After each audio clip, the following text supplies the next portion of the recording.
পেহেলগামে সন্ত্রাসী হামলার ঘটনায় ভারত পাকিস্তানের মধ্যকার কূটনৈতিক সংকট বেড়েই চলেছে। পূর্ব সতর্কতা ছাড়াই ভারত ঝিলাম নদীর অতিরিক্ত পানি বেশি ছেড়ে দেওয়ায় পাকিস্তানের কাশ্মীরের একাংশে বন্যা দেখা দিয়েছে। এতে মুজাফফরবাদে জরুরি অবস্থার ঘোষণা দিয়েছে ইসলামাবাদ।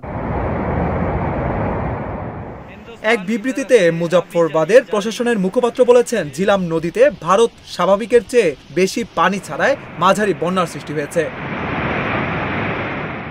গত মঙ্গলবার ভারত নিয়ন্ত্রিত জম্মু কাশ্মীরের পেহেলগামে সশস্ত্র গোষ্ঠীর হামলায় ২৬ জন নিহত হন।